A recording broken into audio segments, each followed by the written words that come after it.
just go. Hello, Erwan. Erwan? Erwan. We're talking about how Craig is not a good speller. He likes to put D's where they don't go and E's where they don't go on words and things. Hope somebody's trying to come in while we're doing a live video. It should say welcomed here. Suggestions welcomed here. It would be... No. Yeah. I think it's welcome. No. Let's vote. Let's do Welcome a poll. is a verb. To Suggestions welcome here. They are welcomed here. We don't have they on there though. What's that? Suggestions welcome here. Or is it suggestions welcomed with a D here? Yeah, shout out to my buddy Brent is calling thanks, right Jessica. now. Sorry, Brent, I can't answer you right now, but I'll call you back right after the show. You should be watching the show anyway, yeah, Brent. Yeah, Brent's probably not watching the show.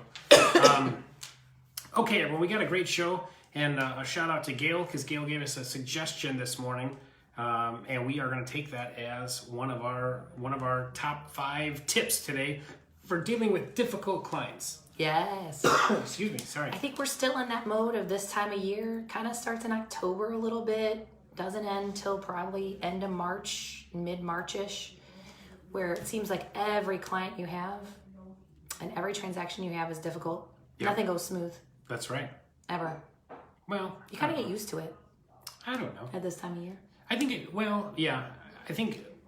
I think we just get a little bit busier this time of year, I guess. So we end up dealing with more people, and it sometimes they are complicated. Yeah, agreed. Yeah. So, all right. And I did give Nicole a good compliment. I said, Nicole, your wavy hair looks very nice today. Thank you, Craig. And then he followed it up with what? No, I don't remember anything else. Then he tried to say something mean to me, and I don't remember what it was either. Because he's like, I don't want you to have that big of a head. That's His right. look, his face is red. I said, are you going to put your makeup on before the show?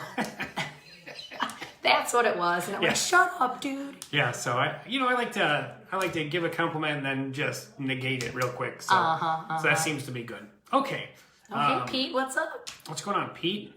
And that's your mom, right? Yeah, that's my mom. Okay, all right. Shout out to everyone's moms out there. Right. All right. So, so our top 5 difficult clients to deal with. Number 5, we're going to start with your super nervous, and then Nicole also said FOMO clients, your fear of missing out clients, Yep.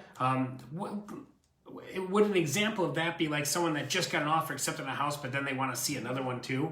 Yeah, like the contract's wet, you just turned in the earnest money, and they're like, hey, can we go see this one this weekend in case this one doesn't work out? So how do you handle those? There's Gail. Hey, Gail. No is the answer to that, I think, in most cases, right? You're not going to let your client go see other houses. Yeah, no, I really strongly advise against it. Yeah. I think buyers right now, they're having problems with this because they're having to make decisions so quickly because houses, even right now, we're already starting to see multiple offers and things. It's not as bad as it will be here in a few months, but it's already starting to kick up. So people definitely have that fear of, like grass is greener on the other side. Like, hello, And I think in some of these, we've talked about stuff like this in the past and things like that, but like for your really nervous customers and things like that. Hey, Gail. Gail, yours is going to be number 2, by the way. But anyway, so when you have a super nervous customer, I think the best thing to do is expectations. Set up expectations from the beginning. And that starts with when you're going over the purchase agreement or the listing contract, letting them know what's going to happen. If it's a seller, you want to let them know, okay, here's what's going to happen. Our office is going to contact you about showings. This is going to happen. Agent, we're going to want you to be gone for showings. I mean, all these things are sometimes you can have like a letter or like a checklist or something like that and give your customers. With buyers, you got to tell them, hey, especially with buyers, especially the inspection paragraph. Some buyers, a lot of times, like first-time home buyers, they think that everything wrong with that house is going to get repaired, and that's not what's going on with the expectations are everything. Thanks, Jeff. That's not where. I think I've had to train my team. We've had a couple issues with this where people are like, how do I reel them in? And I think setting that expectation up front of this is what can be considered defects. This is what the state of Indiana defines. If it's outside of that definition, it doesn't count. So the gate that doesn't latch or, things like that, that's not necessarily something that's going to make or break a house, right? I think overall, those expectations along with education. Yeah. The more information you can give a super nervous client in layman's terms, the more calm they're going to be. Yeah. And I think too, and this is like an old, we use some fun words here like neuro-linguistic programming, and no, I probably can't spell it, but anyway, I'll just say NLP. He cannot. I can spell that. But anyway, so there's a lot of power in having someone say the words themselves. Yeah. And there's tons of good techniques about that, like, or even just ask them if they're still following you. Like, okay, we're going to have an inspection. The inspector's going to list every single detail they can find wrong with the house, but we're just going to ask for major defects. Do you understand that? Yeah. And then once they say yes, it does a subconscious, it kind of ties that to it, that they understand what's going to happen. And then the good news is when they do the inspection and then something comes up, then they are prepared. They understand, fear of the unknown is one of the biggest fears that people have, and buying a house is a complicated process. If people do it on average once every 7 years, it changes within 7 years. It's always different. Contracts change every year. For sure. Yeah. Are we ready to move on? Yeah, I feel like we beat that one to death. We beat that one to death, folks. Our apologies. All right, so number 4, non-communicative clients. Spelling and words, Craig. Spelling and words. That's a tough one. Communicative clients. So the clients that ghost you, like you get under contract and then you're trying to call them and crickets, and you're like, what do I do? This has really only happened to me maybe once or twice. I don't really... It is rare, but it is definitely something you need to know how to handle when it comes up. I would say you got to stalk them. For lack of a better term. Don't really stalk people, everyone. That is a crime. Don't do it. I am not going to lie. We have actually had a lender once call the employer when they were doing employer verification, be like, hey, your dude needs to call their realtor, right? So whatever way you can get a hold of them is really what you need to do to take care of a non-communicative client. And, your purchase agreement says you're allowed to call, email, text, whatever you need to do to get a hold of them. And they have agreed to that. So don't feel bad when you're calling them 4 or 5 times a day to get a hold of them about earnest money or about a deadline, because it's what you have to do to get the job done. And if you're still not getting results and you have a reasonable, it's reasonable to think that they're not in the hospital or some kind of other emergency. Let's say they just got cold feet, whatever the case is. I would recommend, and always, these are our opinions, so always talk to your managing broker and make sure, but I recommend putting it in writing, like letting them know, hey, look, you could be, you're getting close to defaulting on your contract or something like that. Like, you might have some legal liability if we don't handle this, right. Letting them know very clearly in writing that, hey, look, this is very important. We have to move forward. And again, when you're going over expectations and things like that, excuse me, make sure you talk to them and say, hey, I'm going to reach out to you and stuff like that. Yep. Usually, the people that get cold feet, and sometimes it's a sign that we push too hard for an offer sometimes. Yes. I know a lot of agents don't really do that anymore, but some agents still do. Yeah. I just want to comment on Jeff's that says he's a great stalker. I want to say we all know that from the picture that we posted from the Task Numbers Benefits Committee yesterday. His big old mug right in the middle of it. That was fun. Anyway. And Jeff, just a reminder, that restraining order is still in effect, okay? 500 feet away from Craig at all times. That's right. He really does stalk me. No, I'm kidding, of course. Okay, moving on. Number 3, friends and family. Ugh. Guess we'll let her talk first. Ugh. That's what I have to say to that. I think sometimes your friends and family can be your worst clients because you're trying to tiptoe around your relationship with them sometimes when it comes down to them doing the regular things that buyers do during a transaction, right? Yeah. And you're trying to figure out how to tell them they can't do this or they need to do this without kind of breaking that line of where they're going to be mad at you as a friend or family member. And I think this is interesting because this does happen to us quite a bit. I think, again, expectations, explaining how things are going to go. A lot of times I'll say, okay, hey guys, I'm not going to be your friend for a second. I'm going to be your real estate agent because I feel like it's my job and my duty to let you know what we need to do. Oh, I like that line. Yeah, and just say, I don't want to forget anything because we're friends. I don't want to forget to go over something or whatever. And a lot of times your friends, if they haven't moved in the last 7 years, they probably have some concerns about it, but they don't want to look like they're nervous. They want to, I don't know.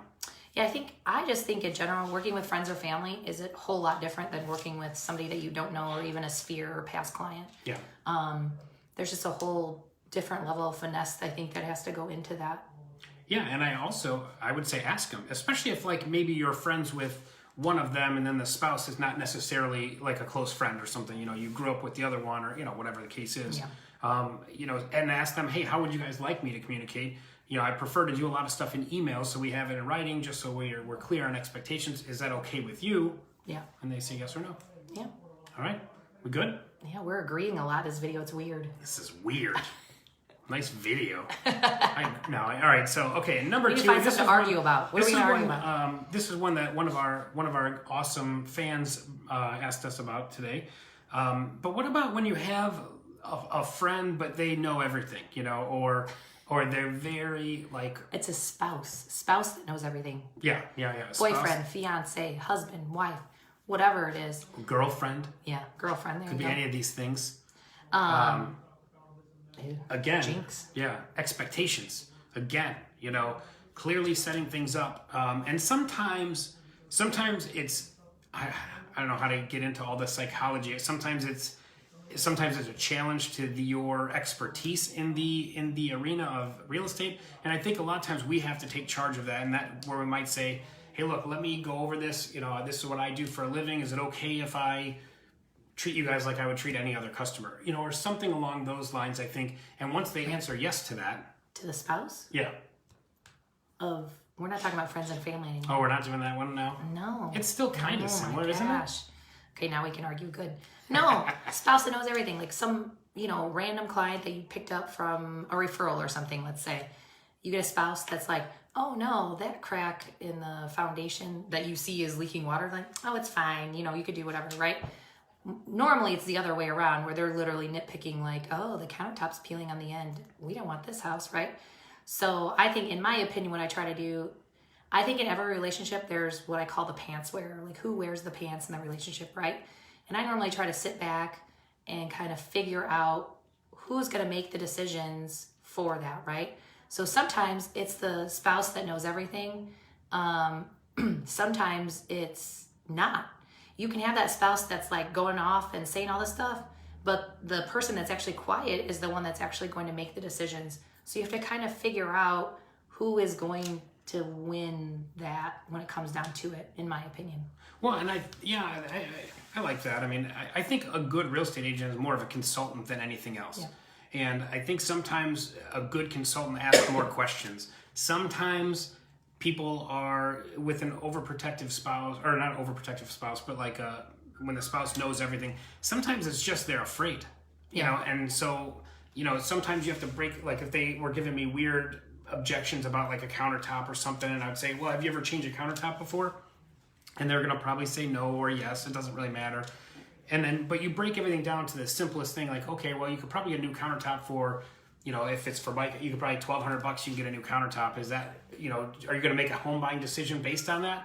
And maybe they'll say no, probably not, or something. So sometimes, but if you're just dealing with like symptoms, so to speak, it might be fear of something else. I've had couples that were close to breakup, and that's why one was dragging or one was like, nah, this house doesn't work. This one. Definitely have had that happen before. That's and sometimes we are like counselors sometimes, and it's tough when you identify something like that, or you think that that's what it is. It's hard to bring that up, like, if you're on a showing, hey, are you guys going to break up? Is that?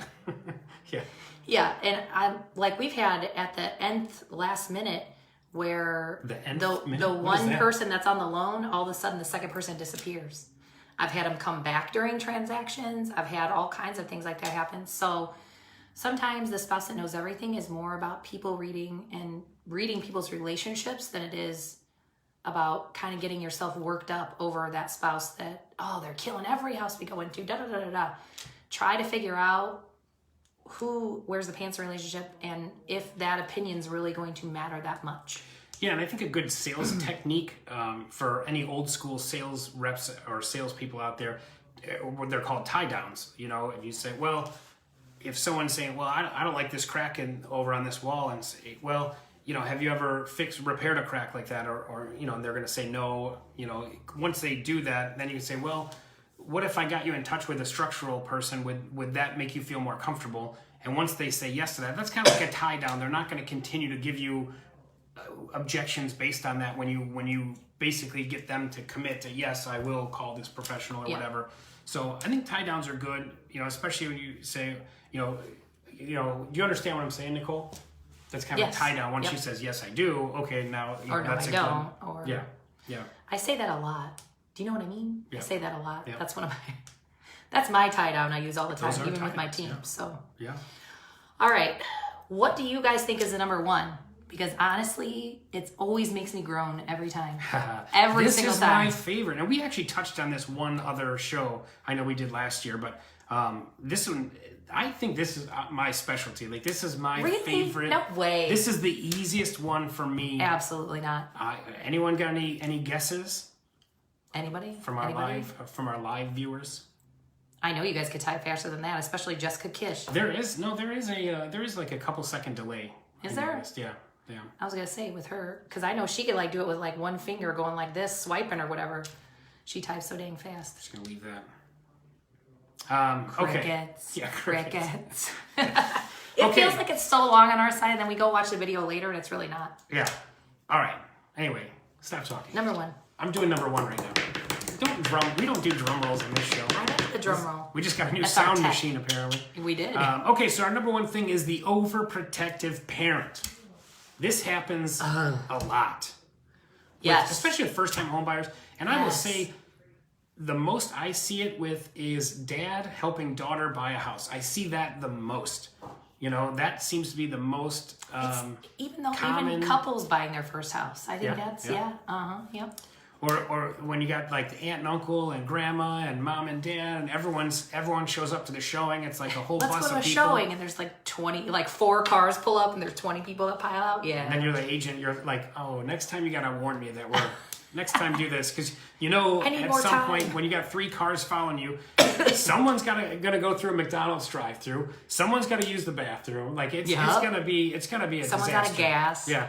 Jeff Lyons' dads and inspections are amazingly fun. Oh yeah. Yeah. Mm-hmm. So I will give you. I will spare you the rest of. I'll just give you my great personal tip for how to handle the overprotective father. So especially, is I do this. You're walking through and he's looking at nonsense. He's looking at a crack in the tile. paint. And he's like, oh man, the foundation's jacked. And it's like, really, dude. But I always do this because usually it's easy stuff like. Okay, like that, like, oh, do you know how to paint anything? So then I would ask dad in front of daughter, hey, do you know how to paint? And he's like, of course I know how to paint, the proud dad, it's so easy, And then, of course I know how to paint, Craig. Oh man, well, she's so lucky to have a good dad like you that can help her fix this. He's like, darn right I could. That's it. You'll never hear any I do more. agree with the compliment thing. That does work. I have done that in the past. And I do like Melissa saying that mom used to be a realtor. We do hear that one a lot too. Oh, yeah. Somebody used to be a realtor. Everyone used to have a real estate license. Yeah. But yeah, I do agree with the dad compliment. I think the big thing that you cannot do is negate what dad says. Don't do that. That will not bode well for you. Don't argue with overprotective dad. He could be an accountant, but that guy knows how to build a house. Exactly. He knows everything about houses. Yep. He invented a house. I mean, you never butt heads with an overprotective parent. Nope. You just don't do that. Flattery will get you everywhere. Yep. And especially if you do it in front of daughter and, pat dad on the back, you're a good dad, and that's all he's doing. He's just nervous about his little girl moving out of the nest, So yeah. Proud father, easy. Yeah, Easiest one to handle for me. You never want to go against him and either agree or you just keep silent. That's it.